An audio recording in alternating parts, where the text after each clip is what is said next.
jalan angkutan batubara.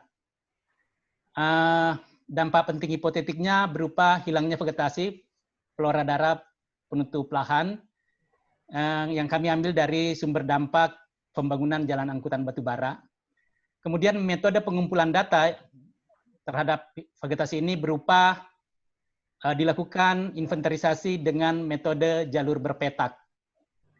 Dengan metode analisa data berupa tabulasi, deskriptif, dan selanjutnya dilakukan analisis interpretatif dengan menggunakan metode perakiraan besaran dampak penting menggunakan rumus matematik yang seperti biasa kita pakai, berupa H sama dengan min sigma PI ln PI, di mana PI adalah NI per N. Ini indeks nilai penting yang kita hitung di sini. Metode perkiraan sifat penting dampak mengacu kepada pasal 22 ayat 2 Undang-Undang Nomor 32 tahun 2009 atau penjelasan ayat 3 pasal 3 ayat 1 Peraturan Pemerintah Nomor 27 tahun 2012. Metode evaluasi secara holistik yang kita gunakan di sini adalah bagan alir. Kemudian rona lingkungan awal menunjukkan bahwa pada kegiatan pembangunan jalan angkutan batubara terdapat 35 jenis ini. Kemudian di lokasi rencana kegiatan pembangunan jalan hauling dan jalan masyarakat terdapat 88 jenis. Dan sedangkan perkiraan besaran dampak yang biar ini cepat, besaran dampaknya adalah 0,9 min 0,907. Sifat penting dampaknya ada 4 dampak penting. Kemudian evaluasi dampak secara holistiknya bahwa kegiatan pembangunan jalan angkutan batubara ini menyebabkan hilangnya vegetasi atau flora darat, penutup lahan berupa yang berada pada lahan kering sekunder, hutan lahan sekunder, belukar campur semak, serta jenis tanaman yang dibudidayakan oleh masyarakat. Kemudian RKL-RPL-nya, pada RKL menggunakan pendekatan teknologi, yaitu melakukan peningkatan efisiensi pembukaan lahan bervegetasi melalui perencanaan jalan tambang yang akan dibuat pada kondisi penutupan yang ada, sehingga lahan yang dibuka untuk pembangunan ini nggak kebaca ya. Diturunkan. Nggak bisa turun lagi.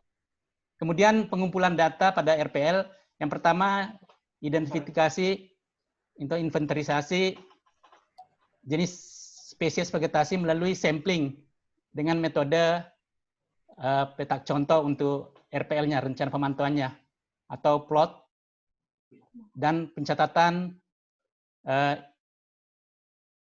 identifikasi flora.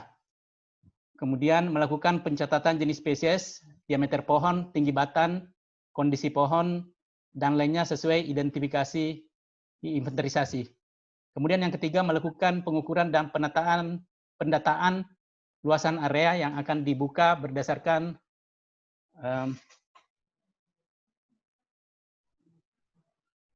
banyak ini. Jadi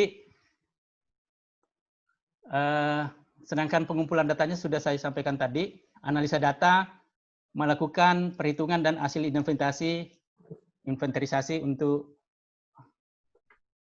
turunkan.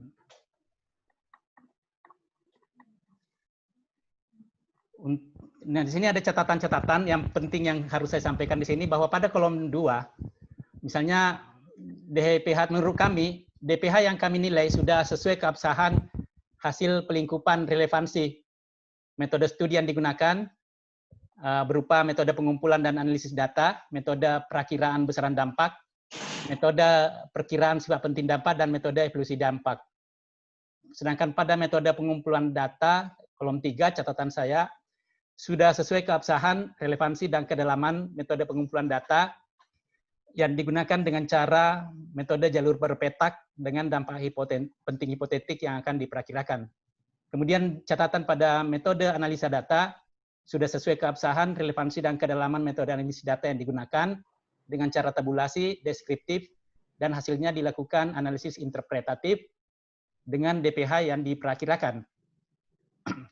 Kemudian pada kolom 4, metode besaran dampak penting, perkiraan besaran dampak penting, catatan kami, metode perkiraan dampak penting valid dan relevan, dan kedalaman metode perkiraan besaran dampak yang digunakan dengan DPH.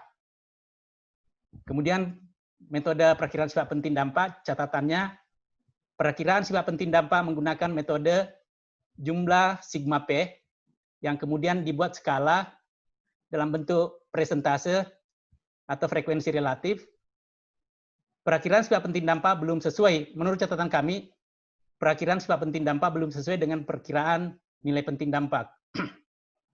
Metode evaluasi secara holistik, catatannya, hasil metode evaluasi valid dan relevan, serta sesuai dengan kedalaman metode evaluasi secara holistik yang digunakan.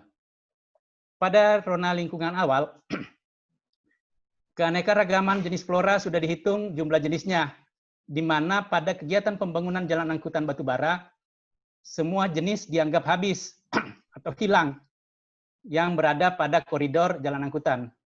Supaya, ini saran kami, supaya kedalaman bisa lebih baik, maka seharusnya dianalisis jenis-jenis yang mempunyai nilai ekonomis, jenis-jenis yang dilindungi, dan jenis-jenis yang dianggap keramat atau penting oleh masyarakat setempat yang hilang akibat kegiatan ini. Kemudian catatan pada perakiraan dampak terhadap besaran. Perakiraan besaran dampak menggunakan metode perakiraan besaran dampak yang valid, sebagaimana terdapat dalam dokumen KA, dan dilakukan sesuai dengan kaidah perakiraan besaran dampak. Sedangkan perakiraan sifat penting dampak, sifat penting perakiraan dampak, catatannya berupa sifat penting dampak menggunakan metode jumlah sigma P, yang kemudian dibuat skala dalam bentuk nilai presentasi seperti tadi. Perkiraan sifat penting dampak sudah sesuai. Kemudian dievaluasi dampak secara holistik. Catatan, sebagai dasar perumusan, arahan pengelolaan dan pemantauan lingkungan hidup yang menjadi dasar bagi penyusunan RKL-RPL. Catatan pada RKL, bentuk pengelolaan lingkungan hidup memastikan upaya tersebut dapat mengurangi atau menanggulangi dampak penting negatif dan meningkatkan dampak penting positif. Sedangkan catatan pada RPL-nya, frekuensi pemantauan dilakukan sesuai dengan kebutuhan untuk melakukan pemantauan terhadap dampak lingkungan hidup tersebut. Di PPLH tidak ada jenis PPLH yang digunakan. Mungkin ini aja yang kami sampaikan karena ada 3 kegiatan, 1 kegiatan aja yang saya sampaikan, Pak. Terima kasih, Pak. Baik. Jadi terima kasih Pak Andi Yusuf untuk perjuangan dan usahanya mengirim ke kita dan mempresentasikan. Seperti tadi arahan dari Pak Widi, mari kita teman-teman yang lain mohon masukannya dalam konteks kita harus menilai form uji penilaian ini dari sisi uji konsistensi, keharusan, kedalaman, dan uji relevansi. Mari Bapak Ibu, 1 atau 2 peserta yang lain memberi masukan yang membangun untuk Bapak Andi Yusuf untuk kita belajar bersama. Silakan. Boleh. Saya, Pak. Siap Pak Peter. Siap. Baik, terima kasih Pak Kris. Siap. Pak Andi. Ya, Pak. Saya sempat lihat di perakiraan besaran dampak, Pak ya. Ya, Pak. Jadi yang entah Bapak tidak sempat cantumkan atau tampilkan, yang saya lihat adalah belum ada perbandingan antara besaran dampak tanpa proyek dan dengan proyek. Perbandingannya yang saya lihat tidak ada, Pak ya, di besarannya.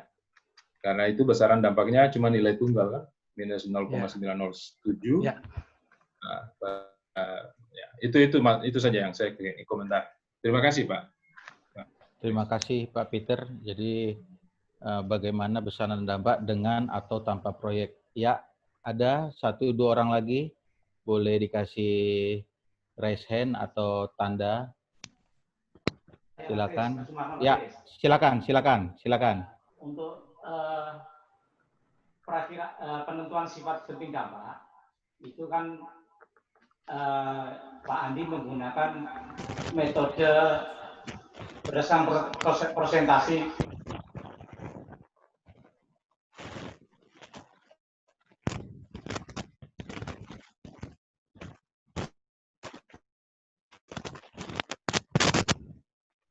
Halo Pak, suaranya nggak muncul Pak. Halo Pak. Halo Pak, suaranya ke mute.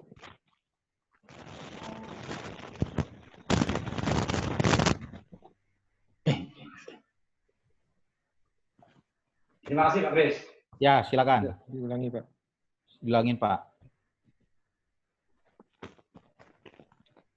Halo Pak, kok mati lagi suara? Lagi, Pak. Ya. Begini Pak, dalam penentuan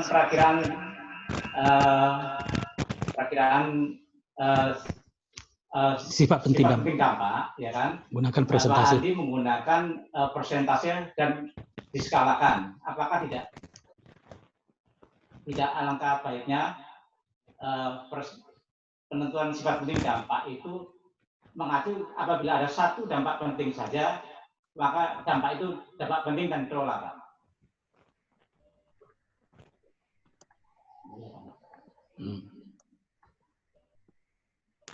Baik, Pak Sumarno, ada lagi terkait dengan 4 dampak penting tadi, ya. Dari Bapak Ibu yang lain, kita tunggu masukannya.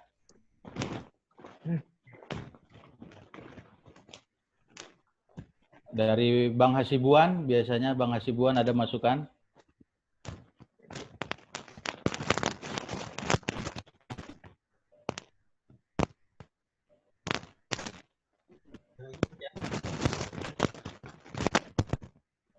Apakah tidak sedikit satu dampak saja? Iya, iya. Bukan. Ini aja, Pak. Oke. Silakan, Pak.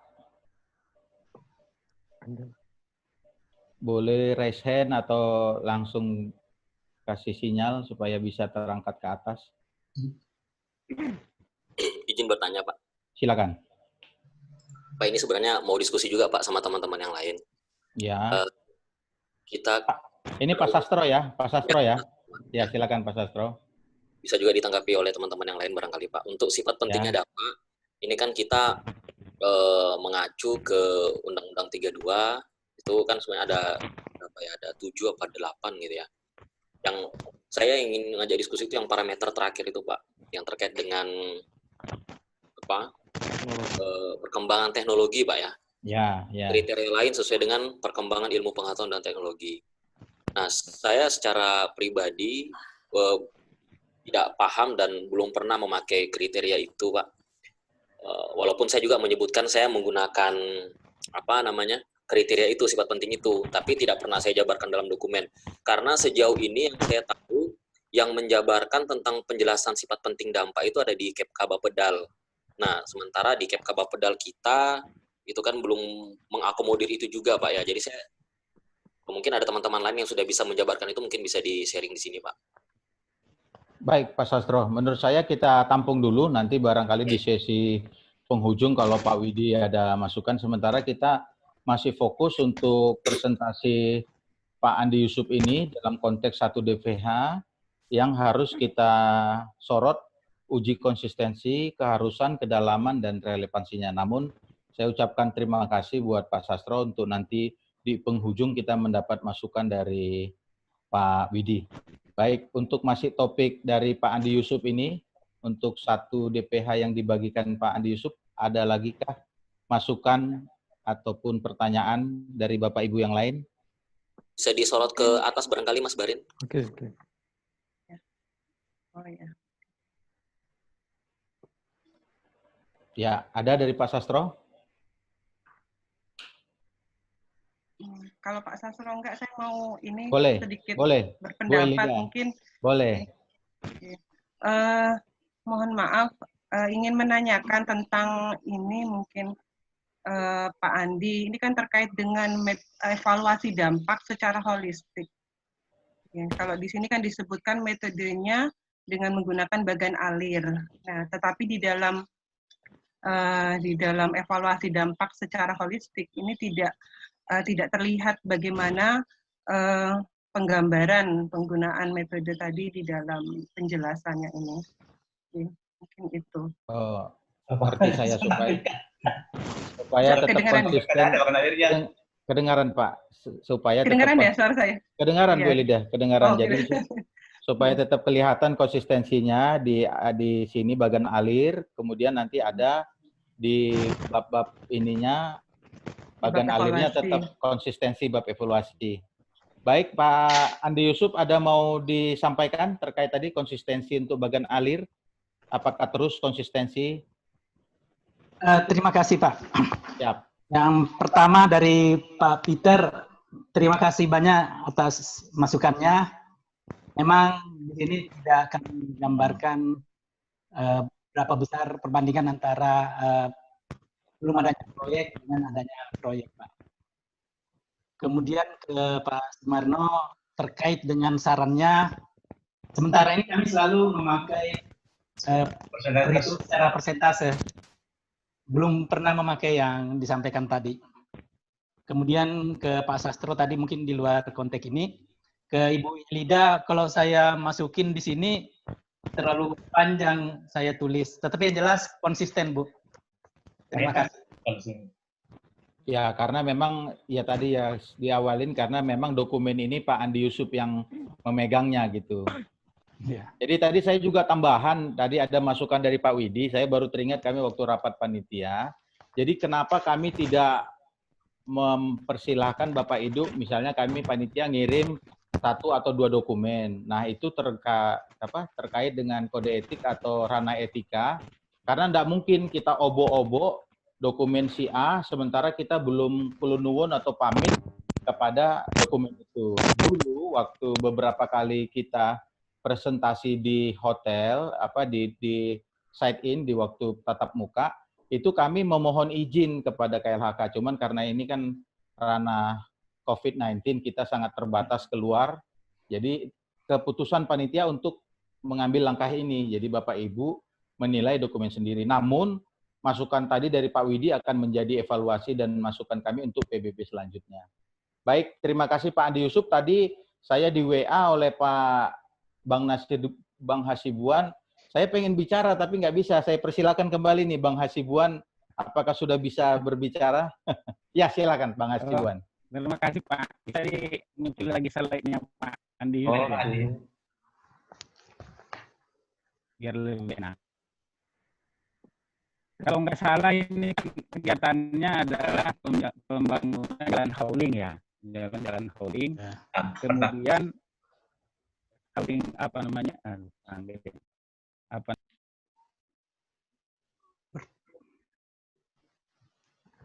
Nah, yang ini adalah komponen biologi, yaitu aspek vegetasi, ya vegetasi. Jadi kalau jalan itu kan Pak, kalau dibangun itu memang kan dibersihkan semua, jadi namanya jadi jalan, gitu kan. Nah kemudian kalau dia hubungannya dengan tadi keanekaragaman, jadi gitu. Relevansinya itu dengan dengan kegiatan itu, dengan dampak biologinya, apakah maksudku begini, kalau dia vegetasi tentunya juga namanya jalan itu juga terbatas, kemudian dan memang dibersihkan. Di analisanya itu nanti dengan di metodenya itu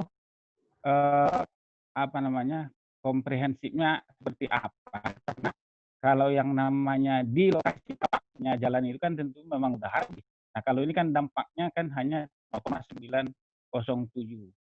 Nah kemudian di holistiknya tadi metode yang digunakan itu tentu kan harus bisa mengevaluasi secara menyeluruh, tidak hanya yang namanya dampak yang hanya vegetasi, tentunya atau dengan dampak lain. Nah itu saya lihat kedalamannya itu masih masih kurang dalam gitu, kedalamannya masih kurang gitu kira-kiranya. Cuma yang paling pertanyakan adalah kenapa bukan umpamanya hubungannya dengan biologi itu umpamanya hubungannya dengan apa, ataupun kemudian hubungannya karena umpamanya habitat yang terfragmentasi, ataupun umpamanya hubungannya dengan kalau umpamanya memang di jalur itu ada diperkirakan ada spesies yang endemik, mungkin hilangnya tumbuhan endemik, karena memang seperti tadi disampaikan, kalau umpamanya vegetasi harus langsung ke poin yang paling kecilnya gitu. Dan pokoknya kalau kualitas air menurunnya, kualitas air atau harus langsung meningkatnya BOD, kan? Itulah kira-kira. Karena saya kualitas air, tapi itu yang saya sampaikan kepada Bapak sebagai. Baik, Bang Hasibuan. Baik, saya hargai usaha dan perjuangan Bang Hasibuan dari Ciamas nun jauh di sana tetap berjuang menyampaikan aspirasinya.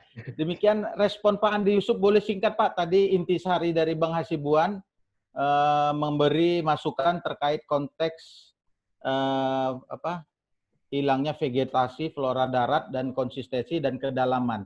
Boleh Pak Andi Yusuf 1-2 menit responnya terkait perjuangannya tadi Bang Hasibuan tadi, biar kita hargai.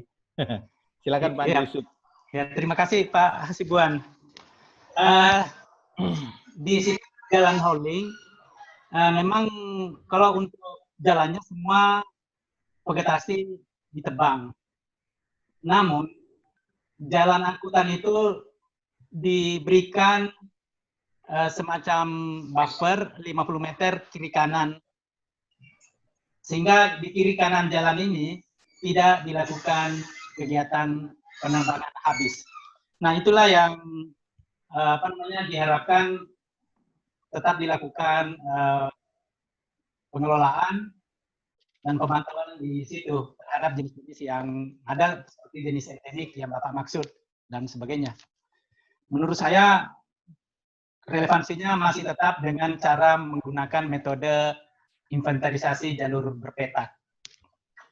Kemudian kedalaman, ya seperti Pak Widi tadi, memang kelemahan kita di situ, saya sendiri merasa belum banyak mengerti tentang kedalaman ini, Pak. Terima kasih, Pak. Terima kasih, Pak Andi Yusuf.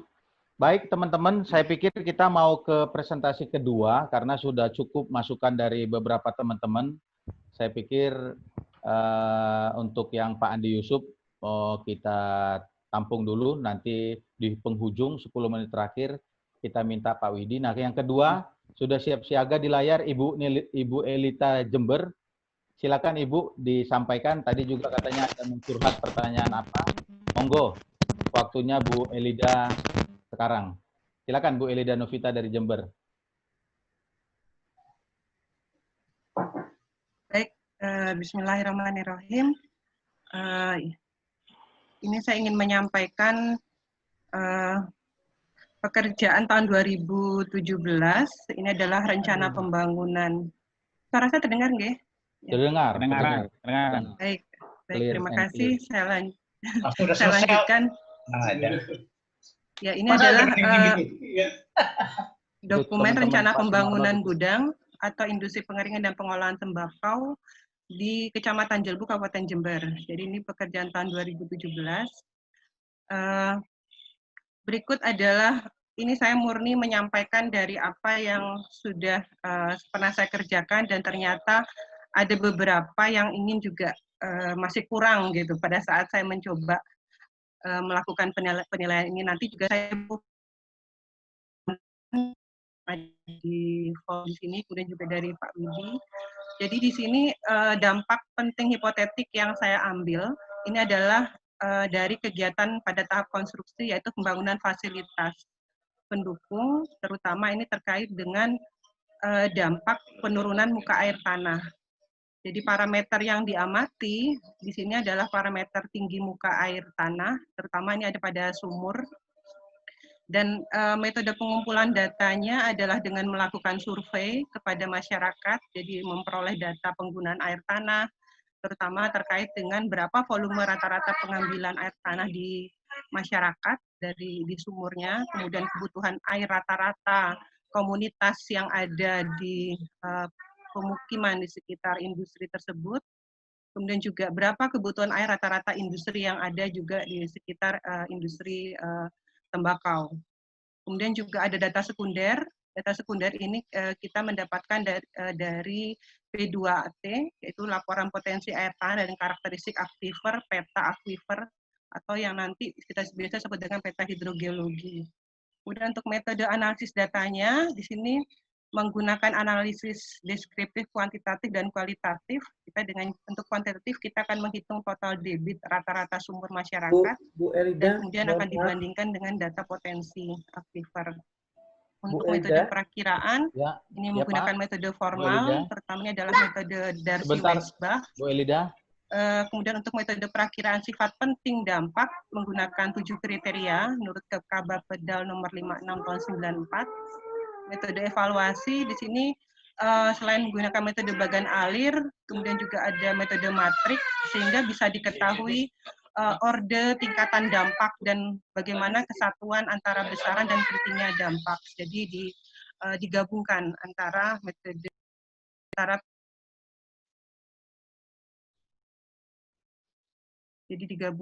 antara orde dan besarannya. Kemudian untuk rona lingkungan awal di sini informasi yang disampaikan adalah peta hidrogeologi.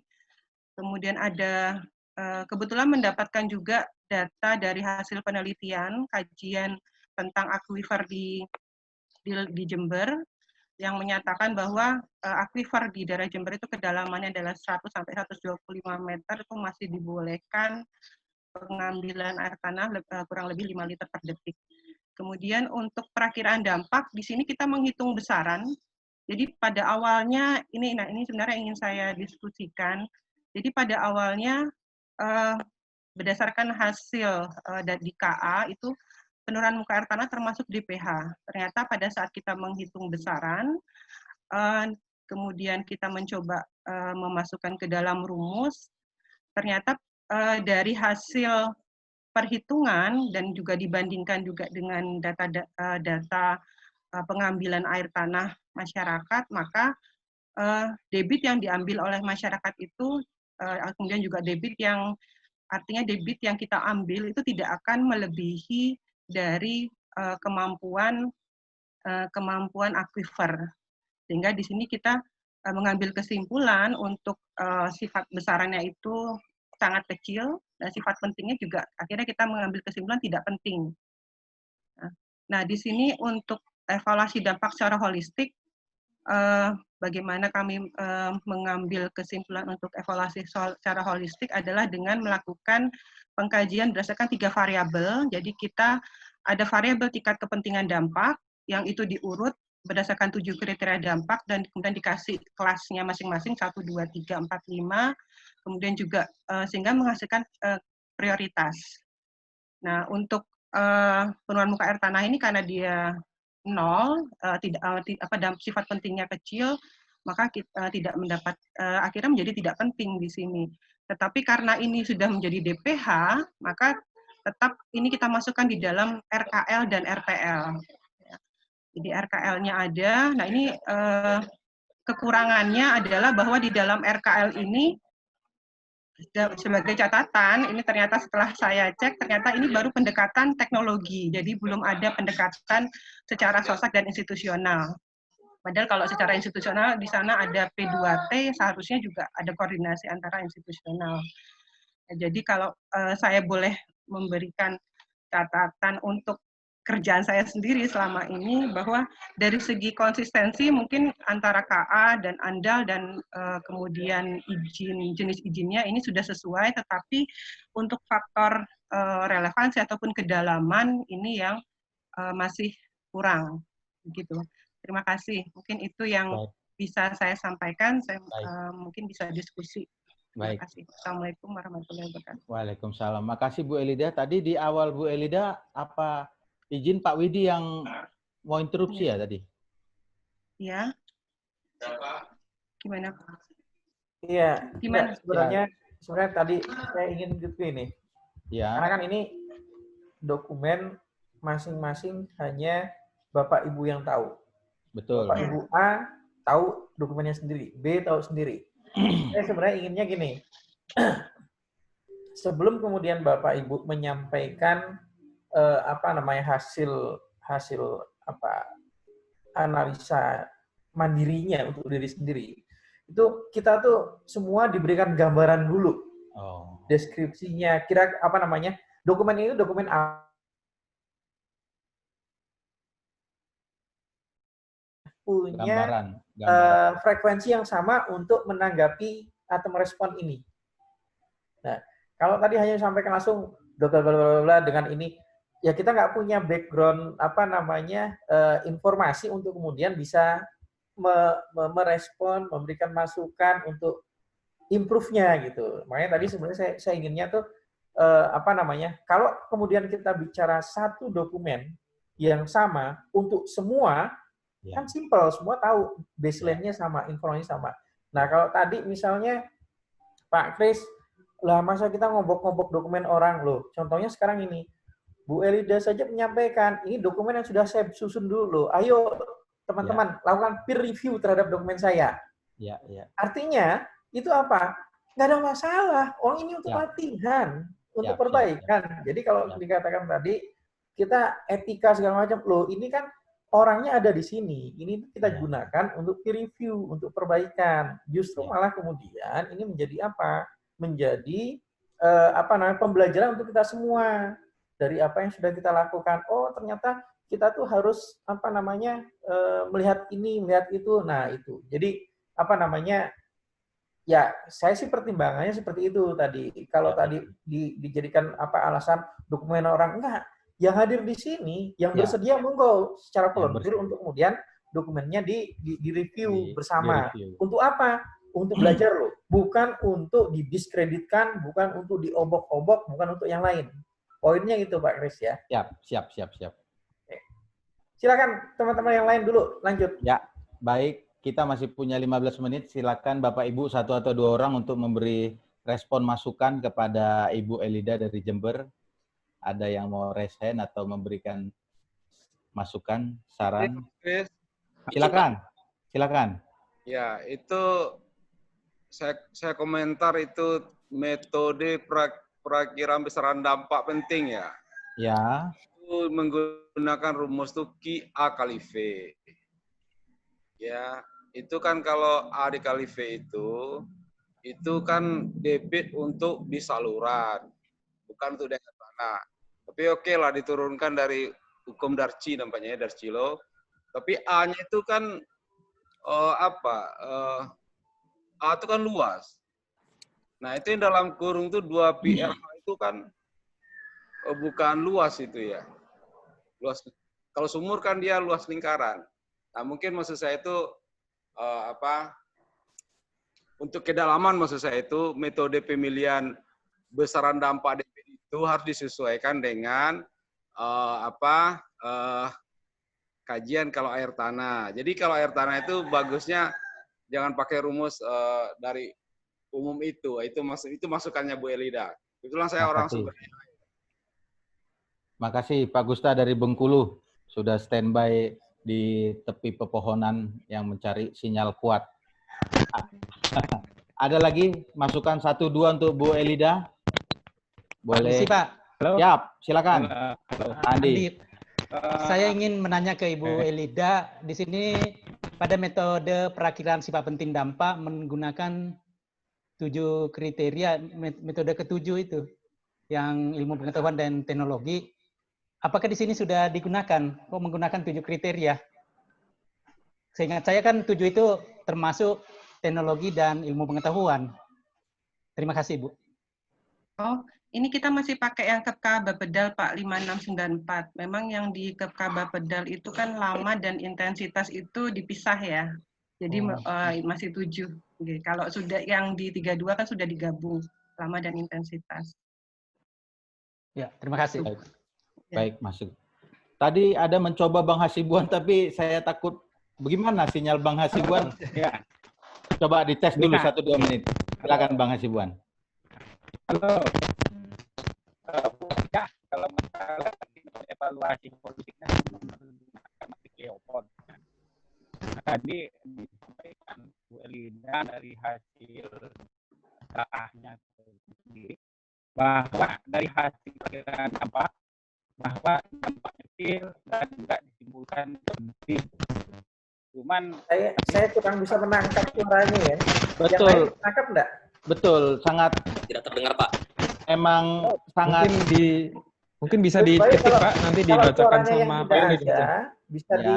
ditulis saja nanti Boleh. dari Pak Kris bisa Boleh. menyampaikan Benar. yang lain, jadi lebih efisien. benar Bang Hasibuan. Jadi sementara diketik dulu, nanti kalau masih ada waktu akan saya bacakan Bang Hasibuan. Memang di Cioma sana masih ini perjuangan belum ini. Silakan ada teman-teman untuk 1-2 lagi. Izin, Pak. Silakan Pak. Baik. Ini seperti yang tadi sempat saya komentari waktu siapa ya pematerinya saya lupa, masalah konsistensi, Pak. Ini juga memang pernah saya diskusikan dengan Pak Ilan, bahwa menurut Pak Ilan, Mas Sastro, konsistensi itu sebenarnya juga masih bisa kita diskusikan. Ini terjadi benar ternyata kasusnya. Saya juga pernah mengalami, Pak. Jadi ternyata ketika kita perakiraan dampak penting, itu dampaknya kecil gitu. Sehingga ya dia kalau berdasarkan sifat penting menjadi tidak penting karena sangat kecil sekali dampaknya kan. Nah, ini kata beliau, kata Pak Ilan waktu itu, dan saya juga sependapat bahwa ini dampak bisa kita hilangkan dari RKL gitu, sehingga nanti kesannya dalam tanda kutip itu menjadi tidak konsisten. Karena DPH yang tadinya ada 11 ketika diperkirakan gugur 1, sehingga nanti di RKL ada masalah konsistensi, apakah memang harus saklek ketika kita tetapkan 11 DPH maka runut sampai ke belakang 11 DPH, atau mungkin kalau ada kejadian seperti ini ya menjadi tidak, dalam tanda kutip menjadi tidak konsisten gitu, tapi secara metode kita benar gitu, Pak. Baik, masukan ya Pak Sastro untuk Ya, betul. ini. Terima kasih. Ada Saya satu boleh? orang, boleh Saya boleh? silakan. Boleh. baik. Pak Peter, silakan. Baik, Pak Peter. terima kasih Pak Kris. Ibu Elida, sifat penting ini kan digunakan, atau metode yang digunakan adalah 7 kriteria ya, berdasarkan keputusan Kepala BPK waktu lalu. Kemudian besarannya, oke lah, rumus perhitungan. Sifat penting ini kalau digunakan 7 kriteria itu kan dia tidak akan, artinya dia punya akhir dari simpulan ini bukan dampak kecil ya Ibu ya. Kan penting, tidak penting, positif, negatif di sifatnya. Dan Ya, bukan dari sisi nol, Pak. angka ya, bukan di sisi angka. Kemudian kalau dari sisi besarannya, dari analisis Ibu kan ditemukan bahwa jumlah eksploitasi atau pengambilan air tanah ini ternyata tidak melampaui batas maksimum yang dibolehkan ya, dibolehkan. Saya kira itu yang menjadi acuan untuk standar bahwa dampak ini akhirnya jatuh pada dampak yang tidak penting. Tapi saya setuju dia tetap masuk di RKL. Karena terkait air tanah ini merupakan sesuatu yang sangat penting untuk keberlanjutan sumber daya air. Jadi kalau dari sisi kebaruan, saya kira sumber daya air tanah ini perlu sekali untuk terus dilindungi, sehingga tetap harus dikelola dalam arti bahwa eksploitasi tidak boleh, tetap harus dijaga di bawah 5 liter ya, atau 5 meter kubik, saya lupa angkanya. Ya, Seperti itu. 5 Jadi saya liter per setuju detik. kalau bayarkan. Demikian komentar saya. Baik Pak Peter, terima kasih. Di room chat juga sudah ada masukan dari Pak Gusta Gunawan. Mengulangin sih, tadi Pak Gusta mengatakan bahwasanya rumus itu kurang tepat digunakan, lebih tepatnya digunakan untuk menghitung debit di saluran terbuka seperti sungai dan drainase. Jadi untuk kedalaman mestinya dimodelkan dengan mensimulasikan debit pengambilan air. Itu dari masukan Pak Gusta. Untuk masukan juga dari yang suara kresek-kresek Pak Nasarudin Hasibuan, Bu Elida, metode evaluasi holistik Ibu, salah satunya adalah Leopold. Hasil perakiraan kecil dan tidak penting. Jadi konsistensi untuk metodenya. Nah, waktu kita sudah tinggal 8 menit lagi. Menurut saya mempersilakan Pak Widi untuk memberi respon terakhir sekitar 8 sampai 10 menit dalam topik kita ini, Pak, form uji penilaian AMDAL dengan 1 DPH. Silakan Pak, waktunya Pak Widi Handoyo. Baik, terima kasih Pak Kris, Bapak Ibu sekalian. Apa namanya? Sebenarnya kalau sesi ini agak panjang, masing-masing bisa mengeksplor, bisa berdiskusi, justru malah bisa memperkaya apa namanya pemahaman yang lainnya. Nah, jadi gini, sama-sama kita cermati coba. Tabel yang Bapak Ibu gunakan, ya, form uji konsistensi, ya, yang Bapak Ibu tulis DPH-nya ini, metodenya ini, apa namanya, sampai dengan terakhir RKLPL, ya, itu sebenarnya hanya tools, alat bantu, ya kan? Nah, setelah Bapak Ibu tulis di situ semua, ya, isinya di masing-masing kolom itu Bapak Ibu tulis, yang paling penting adalah kemudian apa hasilnya, apa yang bisa ditarik dari matrik yang sudah Bapak Ibu isi di situ. Kaitkan dengan tadi, bahwa yang namanya uji mutu, itu ada apa namanya konsistensi, keharusan, relevansi, dan kedalaman. Tarik itu ke sana. Nah, yang tadi saya kurang melihat poin itu bisa Bapak Ibu lakukan terhadap uji-uji tadi. Jadi hanya sebatas mengisi form uji konsistensi saja. Itulah yang kemudian harusnya kita review, kita lihat, kita analisa, kemudian dari sisi relevansi gimana sih? Dari sisi apa namanya kedalaman bagaimana sih? Konsistensi bagaimana sih? Tadi Pak Andi sebenarnya sudah mengarah ke sana, disimpulkan akhirnya seperti apa namanya dari masing-masing itu. Tapi kemudian memang ada hal-hal yang nggak bisa kita melihatnya itu hanya dari satu saja, dari satu DPH saja. Contoh, bisa nggak Bapak Ibu mereview evaluasi holistik hanya dari satu DPH? Kan evaluasi holistik, bahasanya holistik. Jadi harus semua DPH dulu itu Bapak Ibu lakukan seperti yang tadi, satu DPH itu dilakukan, baru kemudian bisa bicara evaluasi holistiknya. Ya kan? Nah, itu contohnya. Jadi apa namanya? Nampaknya kita perlu lebih mencermati kembali untuk kemudian apa namanya memperbaiki dari apa yang sudah kita lakukan. Oh ya, ini sudah benar belum? Ini sudah kita lakukan belum? Ya. Nah, berikutnya seperti saya bilang tadi bahwa banyak juga yang masih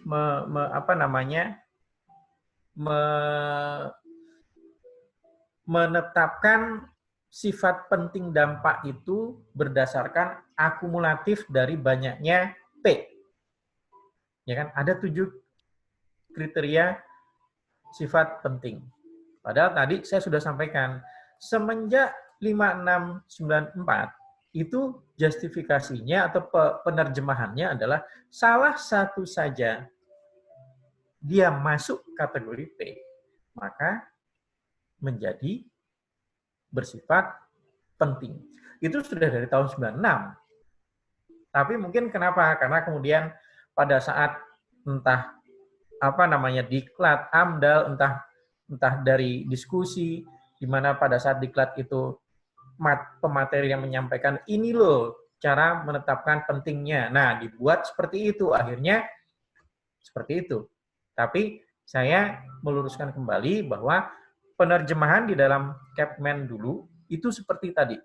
Satu saja penting, maka dia sudah menjadi penting. Jadi sebenarnya begitu pas ada satu kriteria yang kena penting, ya sudah yang lainnya nggak, misalnya udah nggak perlu capek-capek lah. Ini udah kan toh ujungnya akhir-akhirnya adalah hanya kita mau tahu ini penting atau tidak, kan itu poinnya. Ya, jadi sebenarnya begitu satu saya sudah penting, dia akan apa namanya ditetapkan sebagai penting. Nah, Lalu berkaitan juga tadi dengan misalnya ternyata dari hasil kajian ini tuh tidak penting. Lalu gimana dengan RKLPL-nya? Kan tadi ada pertanyaan seperti itu. Nanti kalau nggak ditulis menjadi tidak konsisten, katanya seperti itu. Loh, namanya juga kan dikaji. Kita di dalam kajian dalam dokumen andal itu kan ada dua, besaran dan sifat penting.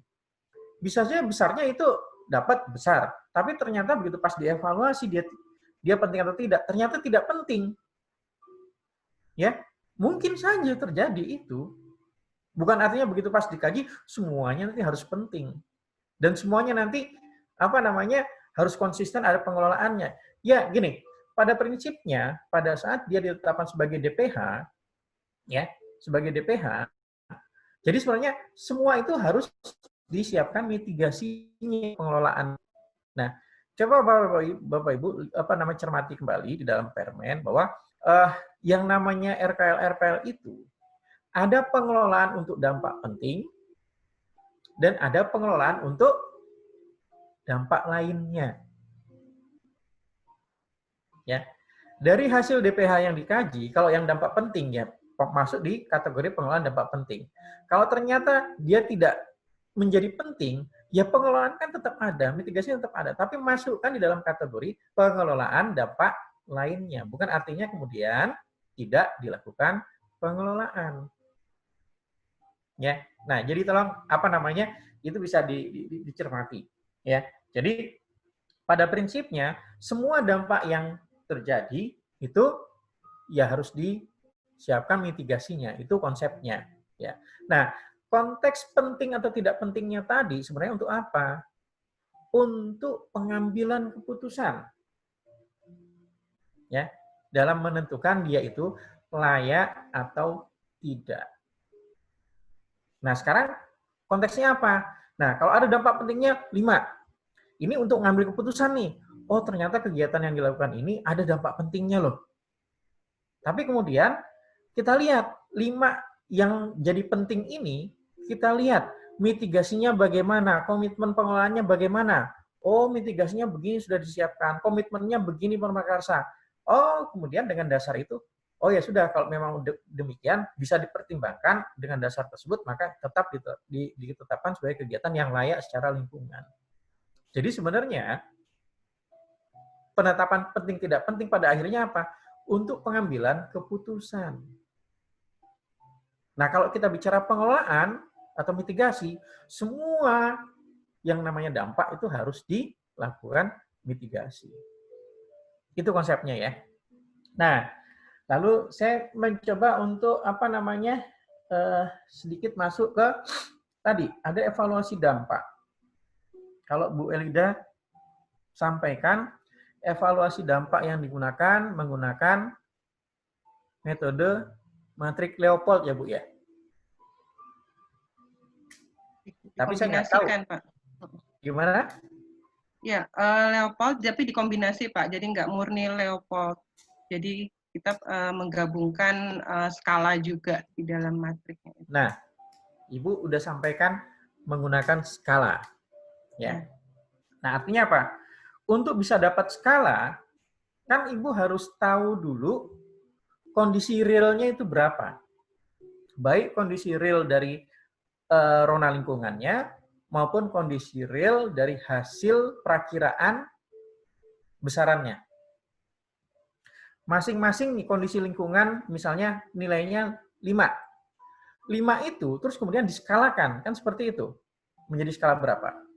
Demikian pula dengan hasil perakiraannya.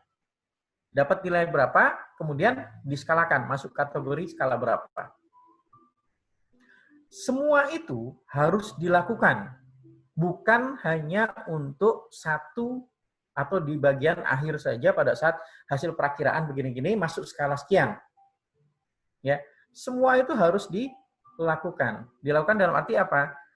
Ya, kondisi atau namanya gambaran ronanya itu berapa dan itu masuk kategori berapa, lalu nanti perakiraannya begitu juga, dan untuk menetapkan itu di kerangka acuan itu harusnya sudah disampaikan, sudah dijelaskan bahwa nanti akan menggunakan metode skala untuk evaluasi holistiknya, dan skala yang digunakan standarnya adalah ini, seperti ini, untuk masing-masing atau tiap DPH dan tiap parameternya.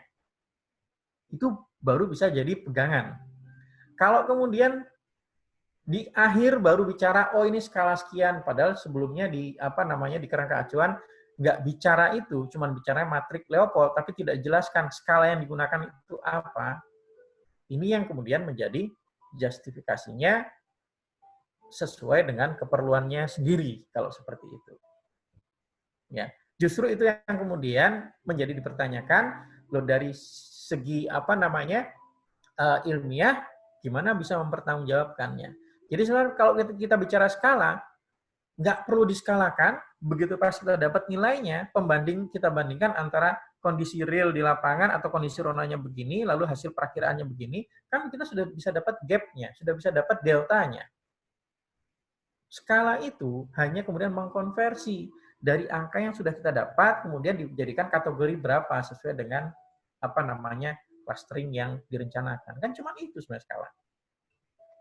Nah, ini ini yang perlu kita pahami untuk konsep di evaluasi holistik. Sebenarnya kalau kita bicara evaluasi holistik, yang paling simple, yang paling kemudian bisa memberikan gambaran keterkaitan antara satu dampak dengan dampak yang lain, namanya evaluasi holistik. Pastikan kita harus mengkaitkan antara satu DPH dengan DPH yang lain. Ya, dilihat mana yang penting, mana yang tidak. Sebenarnya metodenya sederhana. Metode bagan alir itu sederhana sekali, tapi bisa memberikan gambaran bahwa ada nggak sih keterkaitan antara satu dampak dengan dampak yang lainnya. Bisa digambarkan di bagan alir tersebut. Ya.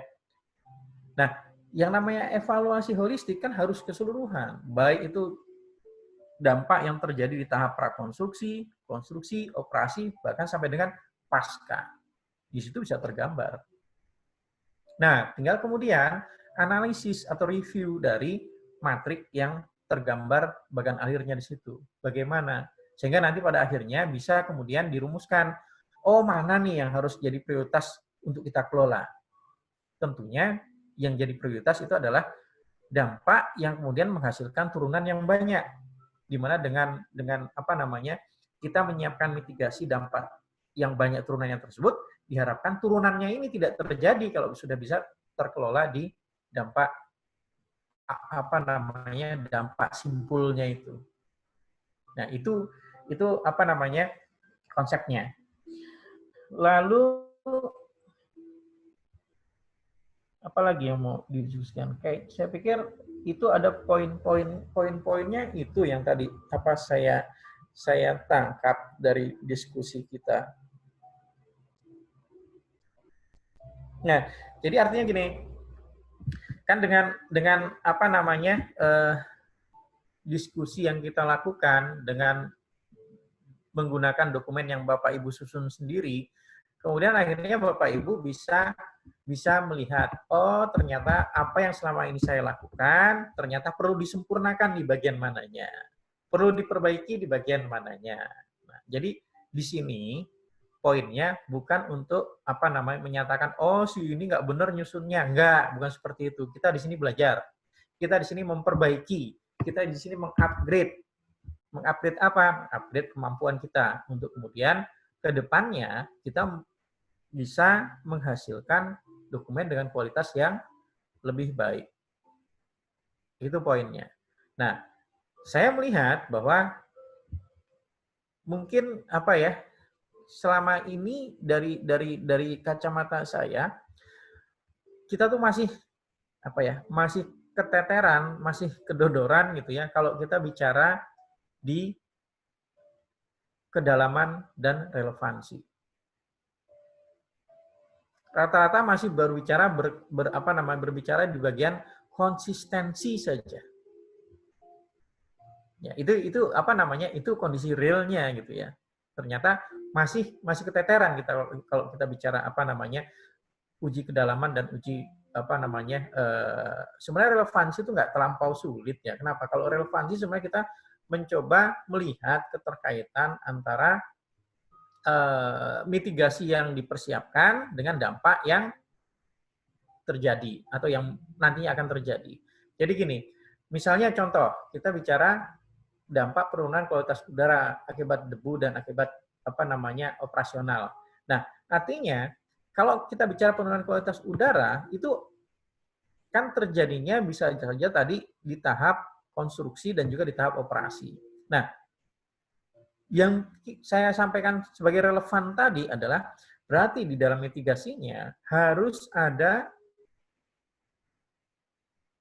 pembedaan antara mitigasi di tahap konstruksi dan juga mitigasi di tahap operasi. Nah, itu yang bisa dikatakan memberikan contoh bahwa oh iya betul, makanya ini jelas. Berarti di tahap konstruksinya berarti pengelolaannya harusnya seperti ini, kalau nanti di tahap operasi beda. Bukan cuman ada pengelolaan untuk penurunan dampak kualitas udara. Yang dilihat adalah pengelolaan itu tepat tidak untuk dampaknya dan untuk timing atau waktunya. Itu kalau kita bicara relevansi. Ya. Baik, saya pikir itu ya beberapa poin yang tadi saya tangkap dari diskusi sore ini. Ya, sementara saya kembalikan ke Pak Chris, silakan. Baik, Pak Widi. Kita pas waktunya dengan tambahan injury waktu dari panitia. Saya ingin menutup singkat kalimat-kalimat Pak Widi bahwa yang pertama untuk kita